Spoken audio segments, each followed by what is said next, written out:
تو اللہ نے اپنی صفت بیان کی ہے بڑا مہربان نہایت رحم کرنے والا۔ قرآن مجید میں اللہ کی بہت ساری صفات بیان ہوئی ہیں۔ یہ جو آتا ہے نا کہ اللہ کے 99 نام ہیں، 99 نہیں، اللہ کے تو نامحدود نام ہیں۔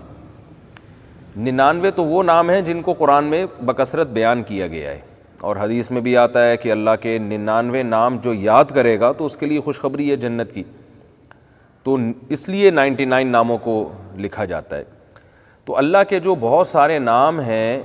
جو صفات ہیں، ان میں جو اللہ کو سب سے زیادہ محبوب صفت لگتی ہے وہ ہے الرحمن الرحیم۔ یہی وجہ ہے کہ اللہ نے جہاں ہمیں حکم دیا نا کہ جب بھی کوئی کام کرو تو میرے نام سے کرو، تبھی ہم بسم اللہ پڑھتے ہیں نا اللہ کے نام سے، تو اللہ نے اس کے ساتھ یہ صفت لگا دی ہے الرحمن الرحیم، بڑا مہربان نہایت رحم کرنے والا۔ تو بسم اللہ دن میں کتنی دفعہ پڑھی جاتی ہے؟ جب بھی کوئی کام، حدیث میں آتا ہے جب بھی کوئی اہم کام کرو تو بسم اللہ سے شروع کرو، اور نبی صلی اللہ علیہ وسلم نے فرمایا جو کام بسم اللہ کے بغیر کیا جاتا ہے وہ ناقص ہوتا ہے، فہو اقطع فہو اجدع۔ تو ہر اہم کام سے پہلے کیا کیا جائے گا؟ بسم اللہ الرحمن الرحیم۔ تو قرآن کی ابتدا بھی بسم اللہ سے، ہر سورت سے پہلے بسم اللہ لکھی جاتی ہے سوائے سورۃ توبہ کے۔ سلیمان علیہ السلام نے جب ملکہ سبا کو خط لکھا بسم اللہ الرحمن الرحیم، انہ من سلیمان و انہ بسم اللہ الرحمن الرحیم، اللہ تعالی علیہ واتونی مسلمین۔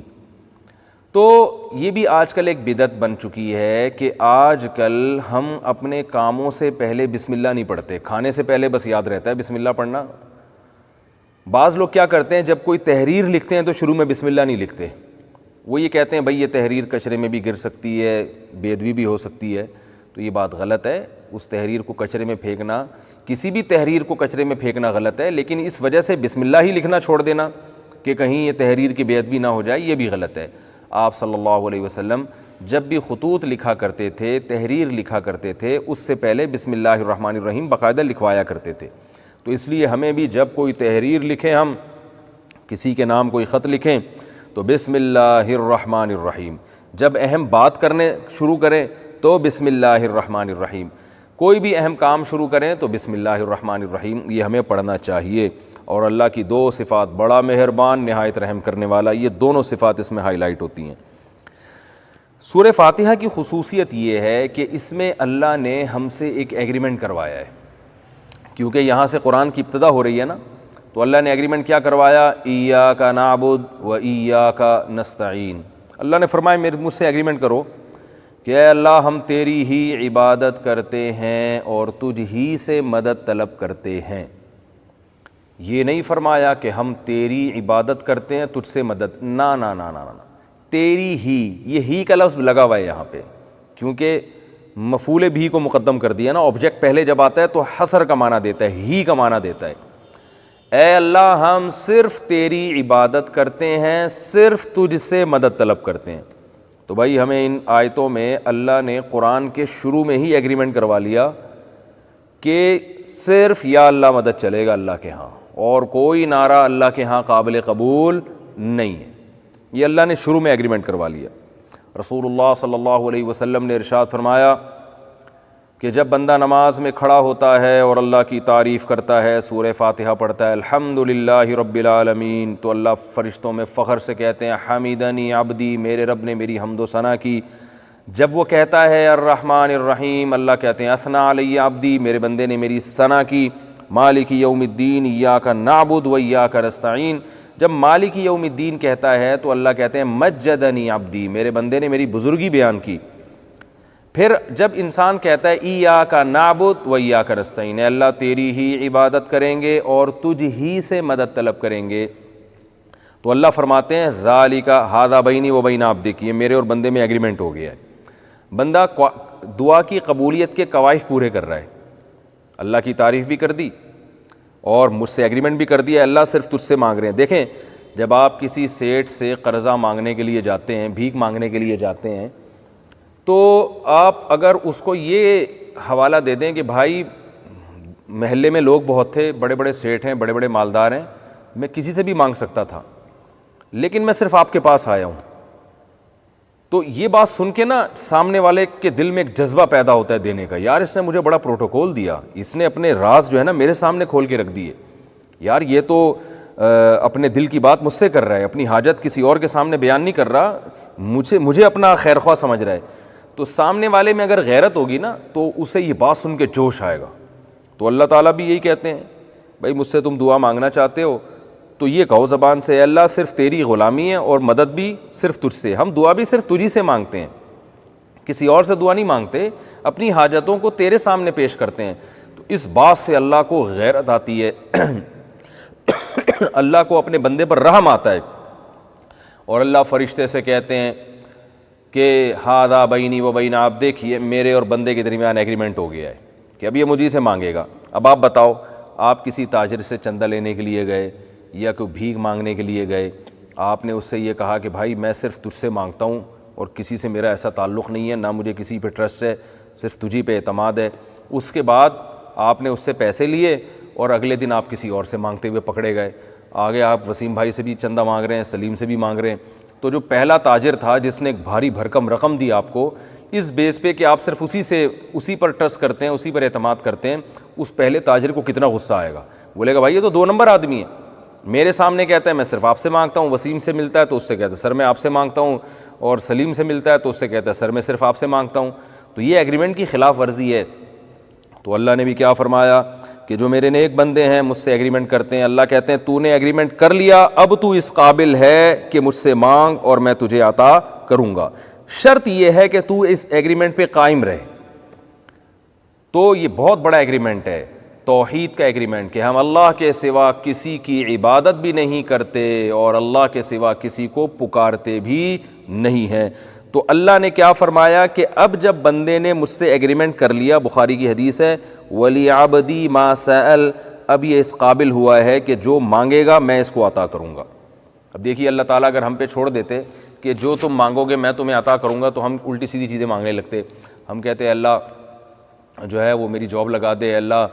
میری تنخواہ میں اضافہ کروا دے، اللہ میرا وزن بڑھ گیا ہے، میں 150 kg کا ہو گیا ہوں، اس کو 100 کلو کا کروا دے۔ تو مختلف لوگ مختلف چیزیں مانگ رہے ہوتے۔ اب چونکہ نماز کی حالت میں ہوتے ہیں، ہم سورہ فاتحہ پڑھ رہے ہوتے ہیں، تو اللہ کو پتہ تھا یہ بندے چھوٹی چھوٹی چیزیں مانگیں گے، اس وقت میری رحمت ہے جوش میں، یہ میرے سامنے ہاتھ باندھے کھڑا ہے، تو میں اس کو بتا دوں یہ مانگو، باقی چیزیں مانگتے رہنا، ابھی یہ والی چیز مانگو، ابھی میری رحمت جوش میں جو مانگو گے میں تمہیں دے دوں گا۔ ایک بادشاہ اشرفیوں کا تھیلا لے کے بیٹھا ہوا ہے اور جوش میں آ کے کہتا ہے جو مانگو گے میں آپ کو دے دوں گا، اور آپ اس سے جناب اخروٹ مانگنا شروع کر دو، آپ بادام مانگنا شروع کر دو، تو بادشاہ کہے گا کہ ایسا بیوقوف ہے، میں نے کہا جو مانگو دوں گا اور میں اشرفیوں کا تھیلا لے کے بیٹھا ہوا ہوں اور یہ کمبخت اخروٹ مانگ رہا ہے اور بادام پستے مانگ رہے ہو، بھائی تو اشرفیاں لے جا، تجھے باقی بادام پستوں کا تو تیرا اپنا بزنس ہو جائے گا۔ تو اس لیے اللہ نے بھی کیا فرمایا کہ اللہ نے ہم پہ نہیں چھوڑا، بلکہ اللہ نے ہم کو خود ہی بتا دیا کہ یہ مانگو، اور وہ کیا مانگو؟ اللہ نے کہہ دیا کہ تم یوں کہو اہدنا الصراط المستقیم، اے اللہ تو ہمیں سیدھے راستے پہ چلا دے۔ صرف دکھانا ہی دے، ہدایت کا معنی سیدھا راستہ دکھانا بھی آتا ہے، سیدھے راستے پہ چلانا بھی آتا ہے۔ ہمارے شیخ حضرت مفتی رشید احمد صاحب رحمہ اللہ تعالیٰ اس کا ترجمہ کرتے تھے کہ اللہ سیدھا راستہ صرف دکھا نہیں، کیونکہ دکھایا تو اللہ نے سب کو ہے، تو ہمیں صرف دکھانا نہیں ہے، ہمیں تو نے چلانا بھی ہے۔ اور پھر فرماتے تھے اللہ چلانا بھی نہیں ہے، ہم تو بڑے نالائق ہیں، ایسا نہ ہو تو چلائے پھر ہم سائڈ پہ ہو جائیں، تو اللہ تو ہمیں سیدھا راستہ دکھا بھی، سیدھے راستے پہ چلا بھی، اور چلا اس وقت تک مسلسل چلاتا رہے جب تک ہم جنت میں نہ پہنچ جائیں، تو ہمیں منزل تک پہنچا بھی۔ تو فرماتے تھے ہمارے شیخ کہ اہدنا الصراط المستقیم میں یہ تصور کرنا چاہیے کہ یہ دعا کا کہ اللہ مجھے سیدھے راستے پہ دکھا نہیں، صرف چلا نہیں، بلکہ اس وقت تک چلا کہ منزل تک نہ پہنچ جاؤں، تو منزل تک پہنچا دے مجھے۔ صراط الذین انعمت علیہم، ان لوگوں کا راستہ جن پر تیرا انعام ہوا، غیر المغضوب علیہم ولا الضالین، ان لوگوں کا راستہ نہیں جن پر تیرا غضب ہوا، اور نہ ہی گمراہ لوگوں کے راستے پر اللہ تو ہمیں چلا۔ انعام یافتہ لوگوں کے راستے پر چلا۔ انعام یافتہ لوگ قرآن میں کیا آتا ہے؟ آج اگر آپ لوگوں سے پوچھیں نا جو انعام یافتہ یعنی کامیاب لوگ کون ہیں، تو وہ اداکاروں کا نام لیں گے، کھلاڑیوں کا نام لیں گے، سیاستدانوں کا نام لیں گے۔ تو اللہ نے قرآن میں کہیں بھی کھلاڑیوں کا، سیاستدانوں کا، ایکٹرز کا نام نہیں لیا کہ جو انعام یافتہ لوگ ہیں جن پر اللہ کا دنیا میں فضل ہوا ہے وہ یہ لوگ ہیں، وہ فلاں فلم کا ہیرو ہے اور وہ فلاں کھلاڑی ہے، وہ فلاں تاجر ہے۔ نہ نہ نہ نہ نہ، قرآن میں دوسرے مقام پہ اللہ نے فرمایا من الذین انعم اللہ علیہم من النبیین والصدیقین والشہداء والصالحین،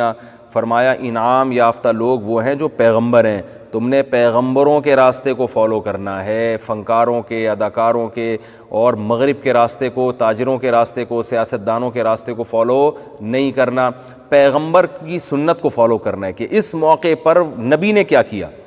ہر جگہ تمہیں دیکھیں یہ وائرس پھیلا ہوا ہے نا، اس میں بھی ہمیں یہ دیکھنا ہے نبی نے کیا کہا اور نبی نے کیا کیا، تو ہر چیز میں ہمیں پیغمبروں سے رہنمائی مل جائے گی۔ پھر صدیقین ہیں، صدیقین کہتے ہیں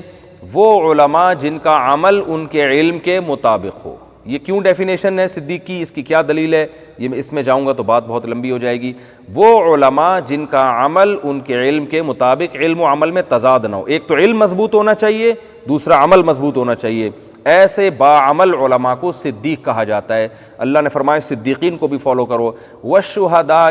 شہداء کو فالو کرو۔ شہداء یعنی وہ لوگ جو دین کی خاطر اپنی جان کٹا دیں، اتنا ان کے اندر دینی قربانی کا جذبہ ہو، دین سے ایسی محبت رکھتے ہوں۔ اور فرمایا والصالحین، اور پھر عام نیک مسلمان، ان کو بھی فالو کرنا ہے۔ یہ 4 درجات ہیں، سب سے اوپر پیغمبر، پھر علماء، پھر شہداء، اور پھر جو ہے وہ عام جو نیک مسلمان ہیں ان کو فالو کرنا ہے جو شریعت پہ چل رہے ہیں۔ یہاں یہ بھی پتہ چل گیا کہ جو لوگ اپنے آپ کو کہتے ہیں نا ہم صرف کتاب کو مانتے ہیں، علمی کتابی ہیں، تو یہاں تو اللہ علمی کتابی نہیں، اللہ تو کہہ رہے ہیں ان لوگوں کو فالو کرو، لوگوں کو جو سیدھے راستے پہ چل رہے ہیں۔ پتہ چلا کہ لوگ انبیاء تو آئے دنیا سے چلے گئے، صدیقین، شہداء اور صالحین تو قیامت تک آتے رہیں گے، تو تمہیں صدیقین، شہداء اور صالحین جو لوگ ہیں، عوام، یہ شخصیتیں ہیں، ان شخصیتوں کو فالو کرنا پڑے گا۔ تو آپ کو کتاب کو بھی سامنے رکھنا ہے، شخصیتوں کو بھی سامنے رکھنا ہے۔ ہاں شخصیتوں میں کچھ گمراہ بھی ہوں گی، کچھ ہدایت پر بھی ہوں گی، گمراہ لوگوں کو ایک طرف کرنا ہے اور ہدایت یافتہ لوگوں کو آپ نے فالو کرنا ہے۔ تو لوگوں کو آپ درمیان سے نہیں نکال سکتے، انعام یافتہ لوگ ہر دور میں رہیں گے اور ان کی تعلیمات بھی ہر دور میں رہیں گی جن کو آپ نے فالو کرنا ہے۔ اور اللہ نے فرمایا جن کو فالو نہیں کرنا، تو دیکھیں اس سے صاف پتہ چل رہا ہے نا کہ انسان گمراہ بھی انسان کو فالو کر کے ہوتا ہے اور ہدایت پر چلتا بھی انسان ہی کو فالو کر کے ہے۔ تو یہ انسانوں کو آپ نہیں نکال سکتے، گمراہی کا راستہ میں بھی انسان کو فالو کرنا پڑے گا اور ہدایت کے راستے میں بھی آپ کو انسان کو فالو کرنا پڑے گا۔ تو یہ جو لوگ کہہ رہے ہیں نا علمی کتابی اور میں صرف کتاب کو مانتا ہوں اور انسانوں کو نہیں مانتا، یہ سب جھوٹ ہے، یہ سب غلط ہے، یہ قرآن و سنت کی تعلیمات کے خلاف ہے۔ صحابہ نے فالو کیا محمد صلی اللہ علیہ وسلم کو، تابعین نے پھر صحابہ کو، پھر تبع تابعین نے تابعین کو، پھر ان کے شاگردوں نے اپنے استاذوں کو، یہ سلسلہ آج تک چلا آ رہا ہے اور قیامت تک چلتا رہے گا۔ تو اللہ نے فرمایا کہ 4 قسم کے لوگوں کو فالو کرو گے تو کامیاب ہوگے، اور 2 قسم کے لوگوں کو تم نے فالو نہیں کرنا۔ وہ کون سے لوگ ہیں؟ غیر المغضوب علیہم، وہ لوگ جن پر اللہ کا غضب نازل ہوا، ولا الضالین، اور ان لوگوں کو بھی فالو نہیں کرنا جو گمراہ ہوئے۔ غضب کس پر نازل ہوا؟ وہ لوگ جن کے پاس علم ہے اس کے باوجود سیدھے راستے پہ نہیں چلتے۔ آج بہت سے پروفیسر حضرات آ رہے ہیں، ان کو پتہ ہے قرآن کی آیت کا یہ مطلب نہیں ہے، گھما رہے ہیں اپنے مفاد کے لیے، ہر حرام چیز کو حلال کر رہے ہیں، حلال کو حرام کر رہے ہیں۔ میں نے ابھی ایک کلپ ریکارڈ کروایا تھا نا کہ ایک محترم مشہور پروفیسر ہیں، انہوں نے قرآن مجید کی آیت کا ترجمہ یہ کیا، قُلْ لَا أَجِدُ فِي مَا أُوحِيَ إِلَيَّ مُحَرَّمًا عَلَىٰ طَاعِمٍ يَطْعَمُهُ، کہ میں تو صرف، اے نبی ان سے کہہ دیجئے میں قرآن میں صرف ان چیزوں کو حرام پاتا ہوں، سور کا گوشت ہے اور مردار ہے اور بہتا ہوا خون ہے۔ تو اللہ نے تو اس کے علاوہ، انہوں نے پھر استدلال کیا یہ جو گانے بجانے اور موسیقی ہے یہ بھی بالکل حلال ہے، ہر قسم کی موسیقی کو انہوں نے حلال کر دیا۔ انہوں نے کہا قرآن میں کہاں لکھا ہے؟ قرآن تو یہ کہہ رہا ہے کہ اے نبی آپ ان سے کہہ دیجئے میں تو صرف ان چیزوں کو حرام قرار دیتا ہوں اور تو کسی چیز کو نہیں۔ اور آیت کے آخر میں یہ بھی ہے دوسرے مقام پہ، وَأَن تَقُولُوا عَلَى اللَّهِ مَا لَا تَعْلَمُونَ، کہ اللہ پر وہ چیز مان دو جو اللہ نے نہیں کی ہے، یعنی خود سے چیزوں کو حلال و حرام کر دو۔ تو انہوں نے علماء پہ الزام لگایا کہ یہ اپنی طرف سے بھی بہت سی چیزوں کو حرام کر دیتے ہیں، حالانکہ قرآن کی آیت کا مطلب نہیں ہے۔ جس نے ایک بار بھی کسی تفسیر کو پڑھا ہے اور قرآن کے سیاق و سباق کو جانتا ہے، وہ حلفیہ بول سکتا ہے کہ قرآن کی آیت کا یہ مطلب نہیں ہے، اس آیت کو غلط جگہ منطبق کیا جا رہا ہے۔ اس لیے کہ اگر اس آیت کا یہ مطلب ہوتا تو بھائی پھر تو کتا بھی حلال ہو جاتا، بلی بھی حلال ہو جاتی، اس لیے کہ اللہ تو فرما رہے ہیں کھانے پینے کی چیزوں میں صرف یہ چیزیں حرام ہیں، اس میں تو اللہ نے کتے کا ذکر نہیں کیا، بلی کا ذکر نہیں کیا، تو کیا وہ حلال ہیں؟ کوئی ان پروفیسر صاحب سے پوچھے تو وہ حلال ہیں کیا؟ تو اس آیت کا یہ مفہوم ہی نہیں ہے. اس آیت کا مفہوم یہ ہے کہ مشرکین